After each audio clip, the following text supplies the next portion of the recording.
Q13, Honourable Member for Garff, Mrs Caine. Thank you, Mr President. I would like to ask the Minister for Education, Sport and Culture if he will review the catchment policy for rural schools.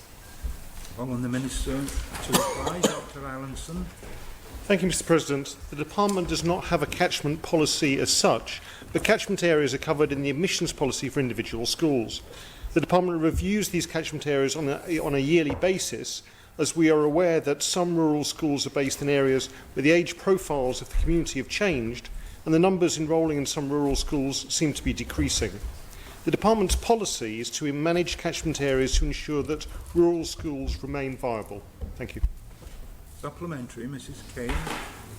Thank you, Mr President. I thank the Minister for that response, but I would say to him that given the 30% decline over the past 10 years in the population of the Isle of Man, a 30% corresponding decline in a rural school's population can make the school role so small as to impact on pastoral and other activities undertaken by the school, and would he see benefit perhaps in allowing a free catchment area for rural schools to enable a little bit of movement? Even a boost of a small number of extra students would make a large impact, and does he see a value of rural schools remaining in the communities? Minister to reply. Thank you, Mr President. Well, first of all, I'd like to argue against the honourable member's assertion that the Isle of Man population has decreased by 30%. I don't think that was quite what you meant. But I take her point that actually decreasing numbers of young children coming into certain rural schools may be a threat to those schools. However, catchment areas can be used to protect a rural school.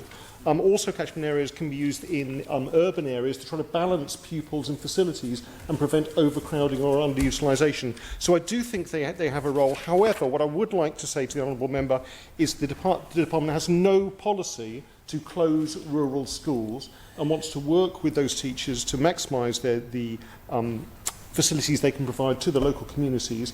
And personally, I will be going around all the schools in the Isle of Man, particularly rural schools, to ask for those head teachers' views. Thank you, Mr President. Honourable Member, Miss Edge.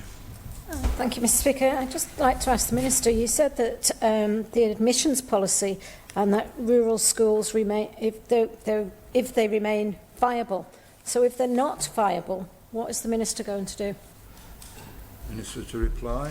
Thank you very much, Mr President. The exact words I said was that the Department's policy is to manage catchment areas to ensure that rural schools remain viable. Thank you. Honourable Member, Mr Caine. Thank you, Mr President. Would the Minister not agree that people from certain areas can make an outer catchment request to a rural school? Minister to reply. Thank you, Mr President. I'd like to thank the honourable member for pointing that out. Again, flexibility and local discretion is extremely important for the Department for Education, Sport and Culture. Honourable Member, Mr Baker. Thank you very much. I'd like to thank the Minister for his clear commitment there that the Department has no policy to close rural schools. And would he agree with me that schools play a very special and integral role in village communities and are essential to a healthy rural environment? Minister.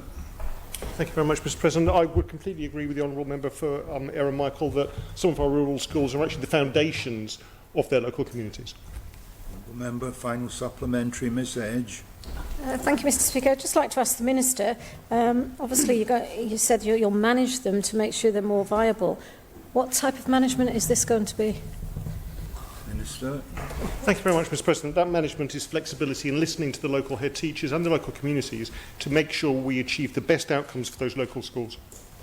I'll give a further opportunity. Original questioner, Miss Caine. Yes, thank you, Mr President.